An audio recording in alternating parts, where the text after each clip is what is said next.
مسجد اقصی کو گرانا ہے نا، اس کا آغاز تو مسجد اقصی ہے نا گرانے کا. تو امریکہ حصے دار، یورپی یونین نے اجازت دی ٹرانسپورٹیشن کے اندر، یورپی یونین ذمہ دار مسجد اقصی کے انہدام کی کارروائیوں کے اندر، اور یونائٹڈ نیشن نے اب اجازت دی ان کو اس گائے کو حلال کر کے اور جلانے کی. تو اس کا مطلب یونائٹڈ نیشن بھی اس کے اندر حصے دار، مسجد اقصی کو گرا کے ہیکل سلمانی کی تعمیر کرنے کا. جو کہتا ہے ترقی فلاح ٹیکنالوجی، میں نے آپ سے کہا پتھروں کے دور میں 5 سال بعد جائیں گے تو آپ جائیں گے. اچھا کوئی دوسری رائے نہیں. اب آگے آئیے. اب یورپ کہ تمام ممالک اس وقت سب سے زیادہ خریداری کس چیز کی کر رہے ہیں؟ اجناس کی، غذا کی، اس کو اسٹور کر رہے ہیں بھاری تعداد میں پوری دنیا سے خرید کے. تو ایک جنگ تو متوقع ہے نا. اس سورج گرہن کے بعد جب زلزلے آنا شروع ہوں گے اور قدرتی آفات ہوں گے اور جنگ تیزی سے پھیلے گی تو لوگ سب سے زیادہ جو دوڑیں گے وہ غذا کی طرف دوڑیں گے. تو 100% قحط یقینی ہے. جب آپ سارے غذا ہی اسٹور کر لیں گے تو آدھی دنیا تو قحط میں مر جائے گی نا. تو بدترین قحط بھی اسی سال میں نظر آئے گا بشمول پاکستان. ٹھیک ہے. اچھا آگے آئیے. اب آئے گی اس کے بعد جنگ چلے گی. جنگ کا نتیجہ تو آپ کے سامنے اب کلیئر ہو گیا نا کہ یہ تو مسجد اقصی کی جنگ ہے. بہرحال اب اس کے اندر 3 مائنڈ سیٹ آئیں گے. یہ جو لال گائے ہیں اور یہ آ رہی تھی اس پر آپ لیکن شروع میں ہی آ گئے. میں تو آپ کو ترتیب سے لے آیا چلیں بتائیے. کیونکہ اس کے ساتھ یکجا ہے نا. اب یہ اس کے اندر 3 مائنڈ سیٹ ہیں. ایک مائنڈ سیٹ ہے صہیونیوں کا جس سے ہم متفق نہیں. ٹھیک ہے. وہ کیا کہتے ہیں کہ جی لال گائے آئے گی، اس کو ہم حلال کریں گے، جلائیں گے، پھر اس کی راکھ کی، اس کی عیش کو اس میں ڈال کے مسجد اپنا ہیکل سلمانی کی تعمیر کریں گے. یعنی کہ اس کی تعمیر یہاں ہونی تھی. اب اس کی تعمیر کے اندر باقاعدہ حصہ کس نے ڈالا؟ امریکہ نے. وہاں سے ٹرانسپورٹیشن کی خلاف قانون ان کو پیڈ ظاہر کر کے تمام گائیں کی ٹرانسپورٹیشن ہوئی یہاں پر 22 کے اندر اسرائیل کے اندر. تو امریکہ حصے دار، کیونکہ مسجد اقصی کو گرانا ہے نا، اس کا آغاز تو مسجد اقصی ہے نا گرانے کا. تو امریکہ حصے دار، یورپی یونین نے اجازت دی ٹرانسپورٹیشن کے اندر، یورپی یونین ذمہ دار مسجد اقصی کے انہدام کی کارروائیوں کے اندر، اور یونائٹڈ نیشن نے اب اجازت دی ان کو اس گائے کو حلال کر کے اور جلانے کی. تو اس کا مطلب یونائٹڈ نیشن بھی اس کے اندر حصے دار، مسجد اقصی کو گرا کے ہیکل سلمانی کی تعمیر کرنے کا.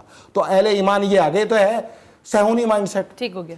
اچھا ایک ہے مسلمان مائنڈ سیٹ جو کہ ہم نے ایک پروگرام میں آپ سے ڈسکس کیا، جس میں ڈاکٹر اسرار کو ہم نے ڈسکس کیا کہ مسجد شہید کر دی جائے گی، ہیکل سلمانی کی تعمیر ہوگی، خراسان سے لشکر نکلیں گے کالے جھنڈے لے کے افغان طالبان افغانستان سے ان کے مطابق، اور وہ جا کے اس کو آزادی دلائیں گے.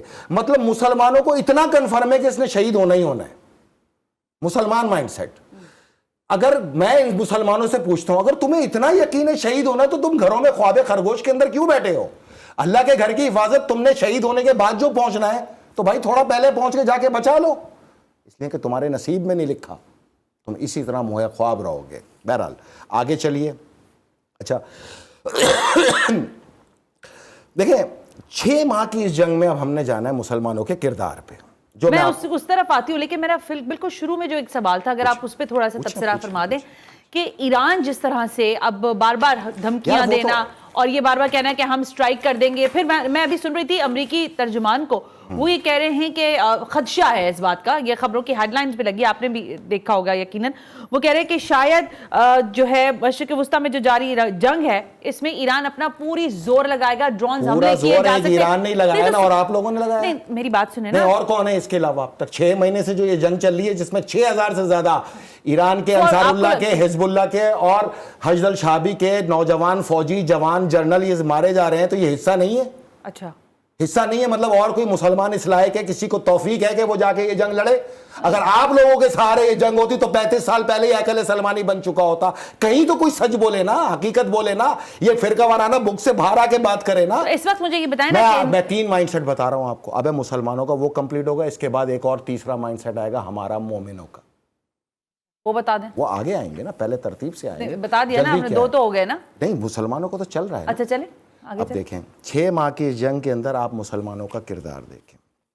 سب سے پہلے تو میں آپ کو بتاؤں، جب وہاں بچے بزرگ عورتیں مائیں بہنیں شہید کیے جا رہی تھی تو 11 اکتوبر 2023 کو جمعے میں BTS میوزیکل پروٹیسٹ ہوا حجاز مقدس میں. 23 اکتوبر 2023 کو اسپین کے میوزیکل گروپ نے پرفارم کیا حجاز المقدس میں. حجاز المقدس میں، اللہ کی سرزمین پہ. کوئی مسلمان ملا نہ بولا یہاں. ایک کسی سربراہ مملکت کے منہ پہ یہ تک نہیں آیا کہ خدا کی لعنت ہی بھیج دیں. نمبر 3، جب مسلمان شہید کیے جا رہے تھے غزہ کے اندر، اللہ کے گھر پہ حملے کیے جا رہے تھے، تو مسلمان 29 اکتوبر 2023 کو شاکرہ کا